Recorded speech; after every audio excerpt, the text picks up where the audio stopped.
How do you keep your robots happy? Automated assembly brings huge gains, but traditional product development and design does not take automation sufficiently into account. That needs to change. Robots can make your life easier, but you can also make life easier for the robots by designing for automation. This is Momentum Talks, a show about smart factories.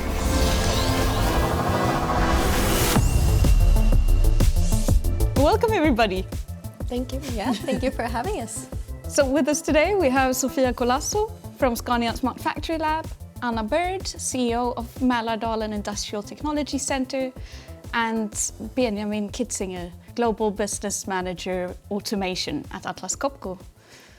Benjamin, I know you've been working with automation for more than 25 years in several different industries. What's different today? So much and also so little. I think for sure technology has opened us new horizons and so much more possible and also so much more need on automation. But on the other hand, even for 20 years we have automated quite a lot. And I think exactly on the point we want to discuss today, design for automation. I remember a case when I was 20 years old and we built a machine for the electronic steering control. Yeah? And only the fact that there was a version for the left hand and for the right hand cars, this caused triple as complexity. Yeah? And you can imagine a plastic box which is doing exactly the same thing, somewhere under the hood in the car, nobody sees it, but the designers managed to make a mirrored version for the right hand and the left hand. And it just caused problems. It should have been very simple to solve, you just make one box, yeah? And then a lot of problems would not have been there. I mean, I was 20 years old and I did not understand how that could be. Yeah, I mean, so much trouble just because of that fact. Yeah. And Anna, what new challenges do you see today? I think a skilled workforce is a main challenge, but it's also what's driving automation. So we need skilled people that can program the automated solutions. We need programmers to program AI that understands various technologies and who also understands product development and production. So it's getting more complex. I would like to see more collaboration between the large OEMs and the smaller and medium-sized enterprises. And I would actually add to that one of the challenges is also that technology is evolving really quickly. But when you think of the production line and of an automated cell, that is going to be there 10, 20, maybe even 30 years. So, of course, any sort of direction that we choose to take today might not be valid in 10 years. So we have that to put into perspective as well. Since we're talking about designing for automation, does the product design from your side create issues in the production phase later on? If you think of big companies, yeah, most companies are or work heavily in silos. So you have production engineers really focused on their production and R&D really focused on designing the best product for the customer. And not always the best product for the customer is the easiest product to be assembled or machined, as Benjamin was saying to us. We have had examples of process engineers or production engineers that come to us with a problem. They want to implement something. We do a case study, all goes well. Okay, it's possible to automate, but then you have a massive amount of costs because of how the product is designed. So we do need to act a lot sooner, working with R&D a lot sooner, so that we can also add this line of thinking into the company's culture. Okay, not just design the part, but okay, are we sure this can be assembled? Are we sure this can be machined? Do we have the tools for it? What are the differences between a traditional manufacturing line and one that is tailored towards automation? Products today, when you look on that, there are a summary of a lot of sub-assemblies, a lot of variances, modules, and all these have tolerances and that puts together. And if you then look also on a traditional line, they are built for years ago on a principle to have highest flexibility in model variances with manual operations because automation is here too complex. And then you want to start to automate. But these lines having difficulty to achieve that because these lines have not space enough for automated stations. The components, when you look on a car, is assembled that you first start with the outer body and then you need to go inside the car, which is not good for automation. But also you're really faced with what is in case of backup, rework. You don't have the room in such a station to do that when it's not designed for automation. And I think that is where new models and concepts maybe need to take into redesign and rethink not only the line, not only the variances, also maybe how they are designed so that you can make it easier in a leaner setup. Definitely. Is that where unboxing comes in? Exactly. New technologies enables to manufacture on a new way. And that is mostly in that case the gigacastings, where you don't need any more welded sub-assemblies. You can produce or inject big aluminum parts. And then you can easily sub-assembly them, put them together in a way so that you don't have these obstacles like going inside the car anymore, having big body shops and all the stuff. So it reduces in the product design a lot of complexity, which then enables automation. I think it's a very interesting example of how to start thinking different around this topic of design for automation and enable automation. I think we're quite ahead since we have a very modular product. You can choose the cab, you can choose which engine you're going to put in there, you can choose battery pack configuration. What I think it's really a strength that we have the potential to do more is when it comes to pre-assembly stations. So trying to have more segmented cells that are building certain components that then are going to fit into the bigger picture. Eventually, the linear production will reach a point of no return. There will be a point in which we cannot be more efficient than we already are. So we are definitely going to have to rethink how we are doing our assembly processes. I think you have a huge benefit that you are co-located, all the departments and are in the same site basically, and which makes it a lot easier. You have the lab, you have the production, you have the product development and so forth. Easier to communicate between them, which I think is really important as well. And your lab is literally on the line. Yes. Yes. From your perspective, Benjamin, why should you start thinking about automation much earlier? Everybody knows what a screw is, everybody knows what bolting is. So I think today and in the last couple of years, engineering or product design has not taken really attention of how to produce it. We have here two parts, we have here screws, and then we design a product.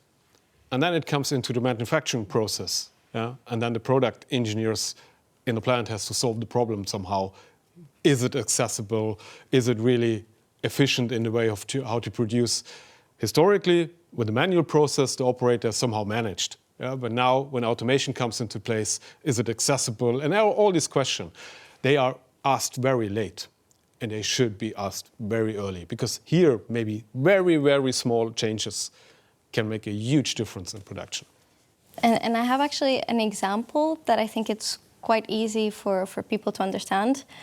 Something that we did in the lab when it comes to a product like a pedal car.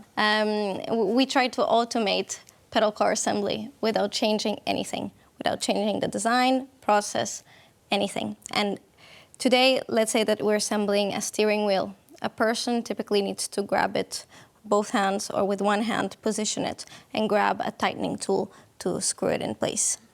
But if you think about a robot doing this, if you want to automate this task, you're not going to put two robots doing such a task. It feels ridiculous. It is ridiculous, but it really proves a point.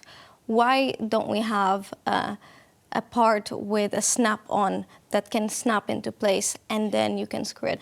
But if the process and product is already set for 10, 15 years, it's very hard for us to start thinking outside the box. So it's really a mentality change. We really have to question ourselves. Are we doing this the best possible way? Do you have any other ideas, Anna, about what might be holding the industry back? for the large companies, there's a lot of pressure now in terms of, for example, electrification, and it has to be really quick to get to the market. And of course, the large companies can just set up a new plant rather than to try to work with old machinery or old systems, which we see a lot of examples of today. But I think the problems are the suppliers as well. We need to make sure that we can get the right components, the right materials and so forth, and that's a real challenge for the whole system. Definitely not an easy transition then. But how much money is there actually to be saved by going for more automation? If you do the job right, a lot. I think today you're challenged, and more that is reality. When you want to do an automated job, you need to receive an ROI in 1 or 2 years. And if you have a product life cycle of at least still 4, 7, 8 years, you have a potential. But you also need to achieve this ROI. And I think a lot of hidden things are in there which can, destroy this business concept or this business model. And that's why I think that still simplicity is key to reach it. You might be able to do a business case, but you're probably just going to look at some parameters and not see all hidden ones. We just did a case with an SME, for example, and it turned out that it was 9 years to reach ROI. And still, it seemed like this was a good idea for everyone, but that's a really long time. And actually, to add on to that, a lot of times when we want to automate something, we want to automate 100% or nothing. And if we look at the process that we have, most of the times we still have site flows for certain variants. So for the manual process, we sort of allow certain excuses, but when we want to automate, we go all in. And this, of course, has a role in the ROI, because if you don't automate 100%, then you may not be able to replace one operator in the process. So it's a bit of a chicken and an egg problem. But I think we should definitely, for companies that are starting their automation journey, we really need to look at, okay, maybe we can automate 80%. Maybe that's good enough to start that journey. Agree. Maybe you can just this process automate 70 or 80%. But you need to think of the whole process. How can I maybe rebalance the operator? Yeah. So see the full picture and then get an ROI. But if you just look on that process and that silo, then you will maybe with 70 or 80 not get approval from the management, even if it makes sense from the technical perspective. 100%. If we want happier robots, what do they need from the designers? Possibility to reach simplicity. We talked so much about the complexity, and I think it is always coming to that point that as much you're able to reach simplicity in your process, as much happier the robot gets and as much happier the customer or the production gets. And it is like in many things of design, simplicity always looks simple when you look on the end result. But to achieve it is the magic. And I think the same aim you should have in design for automation. Really think about how you can get to a simple and lean process, because that is the stable one. And we talked about ROI, and that is the efficient one, which also have saves money and all that stuff. I was thinking we have always talked about how, okay, for a human, maybe you have different screws with different types of heads so that the human can differentiate between them, whereas for a robot that would be terrible because you would need to have, or good for you because I could buy a bunch of different socket exchangers from you. But in essence, we are now also starting to question that, because there should be a sweet spot of simplicity, as you say, between being also simple enough for a human and meaning at the same time simple enough for automation. I don't know if you have any thoughts on this as well. Thousands. No, I think great. I want to sell a lot of socket changer, no problem. But I fully agree. I mean, it is one of these reasons. And I think it was last week, I was at a customer and he managed to have, in a simple assembly between two parts, he managed to have two different screws for the same torque level, for the same everything. I have no clue how he managed to do that, but that is the opposite. So I fully agree. Having just one screw in that case is already half the way. So now we're talking about simplicity to plan for automation. How does that fit with the demand for flexibility from customers? I mean, we have historically had this, I want to have everything, flexible lines and all this stuff. Today, I think it's not what the consumer is looking so much more anymore. It's a lot of things are differentiated by software and features. And that enables, on the other hand, also a little bit like Henry Ford started. Yeah, you can have every color. It just needs to be black. Yeah? So I think for sure, getting more harmony on the line is already a kind of design for automation. Yeah. So now we've been speaking a bit of challenges and benefits, but Anna, do you have a success story of someone who's been great at designing for automation? Yeah, we've seen attempts at success stories. Now we really see when the companies want to do this right. But even though you put together a team where you collaborate between product development and production, it's still challenges. Is it often that people reach out to you asking about design for automation, or are they just looking at the actual robots itself? We work with production development, so trying to work with new technologies like automation, AI, IoT, and other technologies. So we often fix the problems that the product development has created for production. But often I think if we worked with the early phases, maybe we wouldn't be there. That we had to fix them in the line, and of course with the complexities of that. Benjamin, any success stories? I also worked quite a lot of years in the packaging and food industry. And especially when you're looking on packaging. I mean, you can imagine in the packaging you do over 100 cycles per minute, packaging thing. And here traditional, I think since the start, it was that machine tool builder and packaging designer is the same. Either it comes from the machine tool builder side and they design the packaging, or the packaging designers or producers get also the machine tool builder. Yeah? So the only way to achieve such high automation level is by being super close in the design loop. Yeah? Machine and product needs to melt together and be one, and then you can achieve those high efficiency. We work very similar to you, Anna, and we have the beginning of a success story in my view, and it's actually when it comes to the assembly of cables. And one of the findings that our first study brought was regarding the connectors for such cables. These connectors are very bulky, they have specific characteristics, and essentially everyone is using them. Every company in the automotive sector. And here we are not talking about a tier 1, we're probably talking about tier 2. So you have products of suppliers in the chain, but it's also a matter of companies making the right requirements, companies coming together with the same kind of needs in putting these requirements onto the suppliers.